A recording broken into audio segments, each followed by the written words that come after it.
Je voudrais vous inviter à un petit voyage par imagination en Afrique. Mon Afrique est une Afrique fantôme. Et je n'ai jamais mis réellement les pieds en Afrique subsaharienne.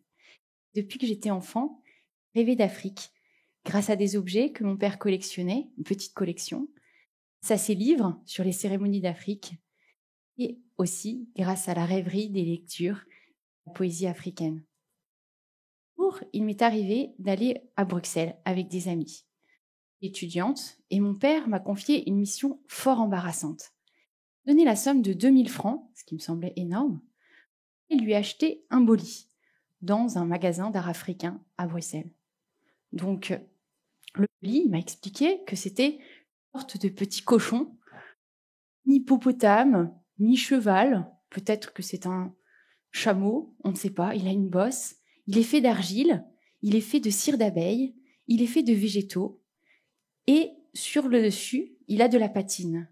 La patine vient des rituels qui sont pratiqués dessus, avec le sang séché, les poulets qui sont sacrifiés, que plumes viennent parfois le parsemer. À l'intérieur, il y a des restes animaux, aussi peut-être des placentas humains, toutes sortes de choses. Donc, vous comprenez que c'était une drôle de mission qui m'était confiée. Entré dans la boutique, j'ai vu 3 petits bolis qui étaient cachés sous une table. J'ai approché, j'ai touché un, il y en avait un qui était bancal. Les autres étaient stables. Je suis ressortie de la boutique un peu décontenancée, je suis allée à la cabine, j'ai téléphoné à mon père. Il dit, es-tu sûr que c'est vraiment ça que tu veux? Il y a quantité de belles statuettes, quantité de belles statues, quantité de beaux masques. Veux-tu cet affreux nougat noir, de colmaté, de la noix de cola crachée dessus? Réellement cela dans ta collection. Et ça devait être le clou de sa collection vu le prix. Il m'a répondu oui, vraiment c'est ça qu'il me faut, qu'il vient de la culture des Bambara au Mali, chargé du Nyama. Il est chargé des forces végétales, il est chargé des forces animales, il est chargé des forces humaines. Il ferait peur même à un Malien converti au culte musulman. Il inspire l'effroi du sacré.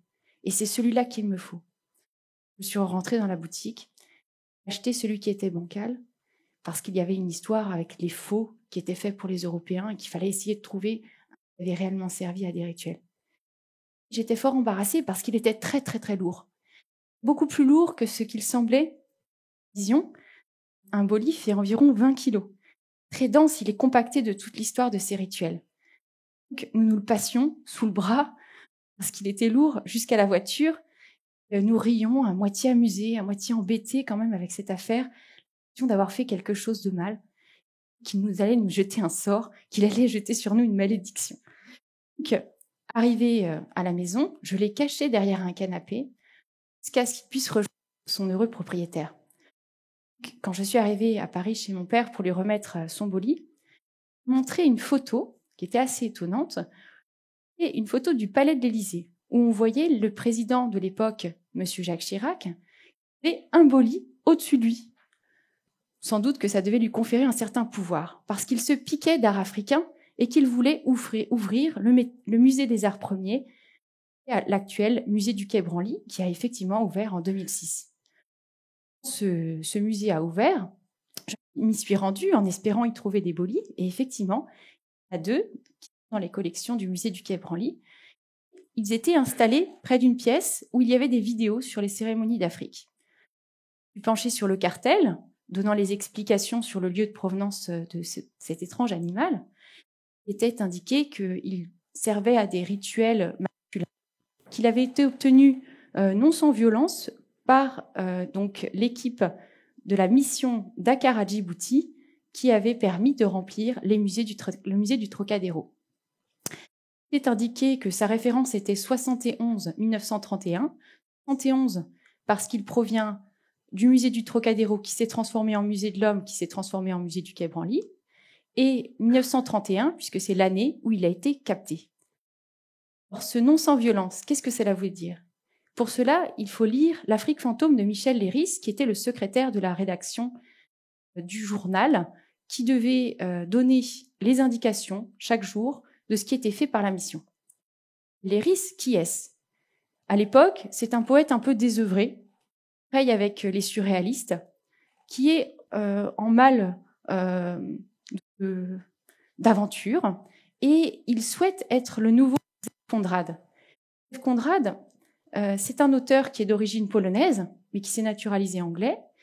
Il est célèbre pour avoir écrit Au cœur des ténèbres, un célèbre livre que vous pouvez connaître indirectement, puisqu'il a été transposé à l'écran dans Apocalypse Now par Francis Ford Coppola.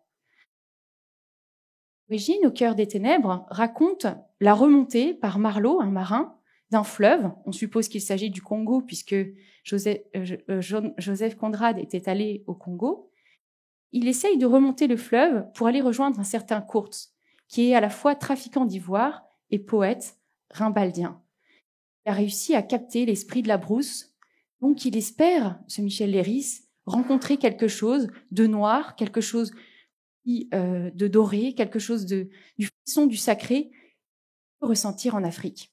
Et dans ce voyage de l'Afrique fantôme, il essaye de raconter comment il a essayé d'éprouver cette Afrique fantôme. Ça commence fort mal, puisque dès le début, il dit que à peine le voyage commencé, il se rend compte que n'est pas encore venu le jour où ils vont dénuder sur place une famille pour leur avoir acheté tous leurs vêtements, mais que cela ne saurait tarder. On sent l'ironie cynique du livre qui se rapproche un petit peu du voyage au bout de la nuit, parfois d'un certain Céline. Ils arrivent au Mali et le 6 septembre 1931 se passe quelque chose d'affreux. Il s'agit du vol du Kono. En réalité, ils sont censés acheter les objets officiellement.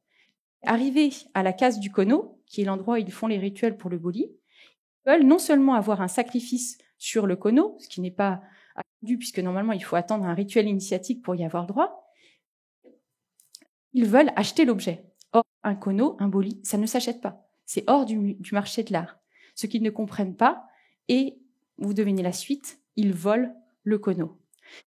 Et, comme le dit Michel Leiris, on n'est pas peu fier quand on est un blanc et qu'on a un revolver dans la poche.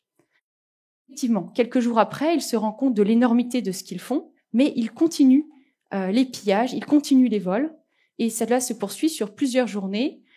Les Africains sont évidemment effrayés, ils fuient dès que les Blancs arrivent, puisqu'ils savent très bien ce qu'ils viennent faire. Ils reculent au fur et à mesure où ils avancent, elle devient une Afrique réellement fantôme, puisqu'ils ont trop de violence pour comprendre et pour partager. Ce qui se passe ensuite, heureusement pour Michel Leiris, c'est qu'il va faire changer son voyage de port. Il va commencer par la découverte de la langue sacrée des Dogons de Sangha. Il va s'arrêter, la mission continuant, pour découvrir cette langue sacrée, voir sa poésie, très proche de la sienne, révérer en fait les interprètes, des liens d'amitié avec eux.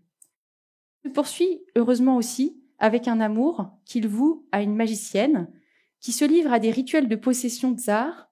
C'est elle-même la fille d'une autre magicienne. Quand il arrive en Éthiopie, il peut serrer l'Afrique fantôme contre lui. Elle est en chair et en os contre lui.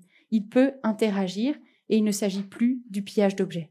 Mais en Éthiopie, des fresques entières sont arrachées des murs. Elles figurent actuellement au Quai Branly. Sous prétexte de les restaurer, elles sont embarquées, sans la volonté des indigènes, dans nos musées. Vous pouvez toujours les y voir. Qu'est-ce que c'est que ce boli? Qu'est-ce que c'est que ce Kono? Est-ce une œuvre d'art? Pouvons-nous la ramener en Afrique? Puisque c'est évidemment ce qui nous vient à l'esprit une fois qu'on a pris conscience de son histoire. C'est la question que actuellement viennent de se poser Bénédicte Savoie et Felwine Sarr dans un magnifique livre qui est le résultat d'un rapport. C'est un livre que vous pouvez lire puisqu'il vient d'être publié, qui s'appelle « Restituer le patrimoine africain ». Ils se demandent précisément qu'est-ce qu'on peut faire avec ces objets. Ils sont missionnés par notre actuel président, M. Macron, pour réaliser des inventaires, des objets, et dialoguer avec les peuples africains pour produire quelque chose de plus heureux que le pillage. Par contre, de nombreux problèmes embarrassants se posent maintenant à nos amis ethnologues. On peut bien sûr faire des musées en Afrique, il en existe. Le problème, c'est qu'ils sont souvent pillés par les Occidentaux eux-mêmes ou par les Africains qui revendent, bien sûr, sur le marché de l'art, on les comprendrait, donc ces œuvres. Et récemment, j'ai discuté avec des amis qui ont œuvré au musée des civilisations noires au Sénégal.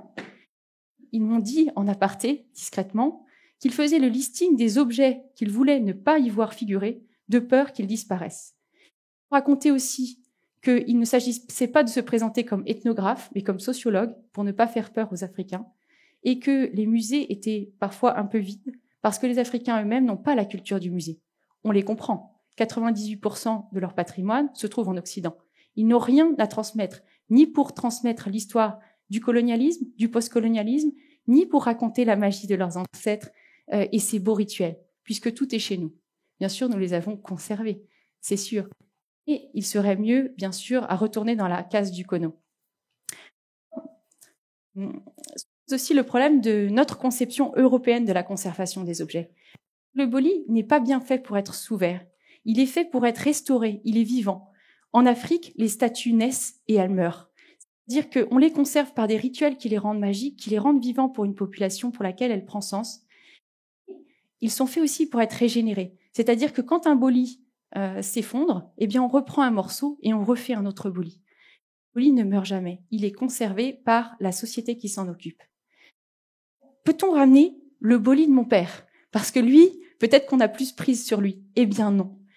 Vous décevoir parce que quand j'ai demandé à mon père de me prêter mon boli pour qu'il devienne célèbre sur la TEDx, eh bien il est allé au grenier, là où il est remisé, puisqu'il ne peut pas l'exposer dans son salon, car ma belle-mère apparemment en a un petit peu peur et on la comprendrait, elle n'a pas trop envie de déjeuner avec le boli. Donc, il était remisé là-haut et il m'a dit impossible de transporter le boli. Comme le Banksy l'a fait récemment avec beaucoup d'ironie à la galerie Sotheby, il s'est littéralement autodétruit devant ses yeux, puisqu'il est fait d'argile, qu'il est fragile et qu'il faut des conservations particulières pour le vivifier. Donc, il faut imaginer ce boli qui a fait la meilleure action qu'il pu faire, c'est-à-dire retourner à la Terre pour nous poser question et nous mettre en question, nous les Occidentaux, par rapport à nos rapports, par rapport à ces œuvres que l'on veut conserver, admirer. Donc le boli ne veut ni être exposé, il ne veut pas être dans un musée, visiblement, il ne veut même pas retourner en Afrique, il veut juste retourner à la terre de ses ancêtres, peut-être. Là, magiquement, il a disparu.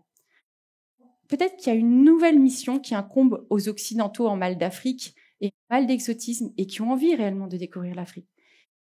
Une nouvelle mission qui suppose d'être attentif. Sur nos ondes, ce qu'on entend de l'Afrique fantôme, à travers les émissions de radio, c'est la guerre, c'est la famine, les pénuries. On entend aussi parler de ces fantômes qui disparaissent dans la mer. À l'heure actuelle, au jour où je vous parle, c'est-à-dire décembre 2018, hier, 12 personnes sont disparues en mer et nous n'avons pas été capables de les repérer et de les sauver. Nouvelle mission, certainement, qui nous reste à faire, c'est de ne pas oublier que l'Afrique frappe à nos portes. L'histoire frappe à nos portes et des Africains arrivent en chair et en os chez nous. C'est à nous de créer le lien avec eux. C'est à nous non pas de réparer l'histoire. On voit bien que le mal est fait. C'est très difficile de ramener le Kono. Mais par contre, ce qu'on peut faire, bien sûr, c'est ne pas laisser dans l'anonymat ces personnes, cette Afrique qui arrive chez nous, qui a pour nom Ahmed, Allah, Boubacar, Ghislain, dont le nom ne dit pas qu'il vient du Cameroun depuis 6 mois, et de ne pas les laisser être simplement des numéros d'inscription sur un registre pour s'inscrire à l'université de philosophie, les laisser au rang de numéros sur un dossier pour devenir demandeurs d'asile, mais à les connaître, à connaître leur histoire, savoir l'heure qu'ils ont à partager avec nous, toute la richesse de leurs pratiques, qu'elles soient religieuses, magiques, ou bien qu'il s'agisse de la vie sociale, de la vie familiale. Et je voudrais terminer pour parler de cette nouvelle mission, aussi de leurs rêves à eux. Parce que quand ils viennent au terme d'un voyage qui n'a rien d'un voyage de plaisance, ils viennent en France, ils espèrent beaucoup dans la France. Ils espèrent que la France soit peut-être ce musée où soit conservé depuis 1789 les valeurs que sont la liberté, l'égalité et la fraternité. Ils espèrent en fait arriver là pour partager ces valeurs avec nous. C'est à nous de faire en sorte qu'ils ne restent pas au statut de fantômes, fantômes qui sont même parfois à leurs propres yeux, puisqu'ils ont tout laissé derrière eux. Leur famille leur apparaît presque fantomatique. Nous avons à les aider à communiquer avec leur famille, trouver un smartphone, hein, c'est une tâche pas peu simple, trouver une voiture à moins de 3 000 € pour qu'ils puissent réavoir un travail, leur trouver des logements, leur donner nos clés s'ils sont expulsés temporairement, toutes autres choses, hein, fêter le ramadan alors qu'on n'est pas musulman, toutes choses qu'on peut faire, leur faire du surf, leur faire du kayak, puisque à Lannion on peut en faire, Donc c'est cela sur lequel je voudrais terminer par un mot d'ordre qui pourrait être partagé par beaucoup d'associations ici. Je ne suis pas heureusement seule à le partager et je voudrais le dire en anglais pour que ce soit entendu par tout le monde. Partageons tout ce que nous avons. Share all what we can.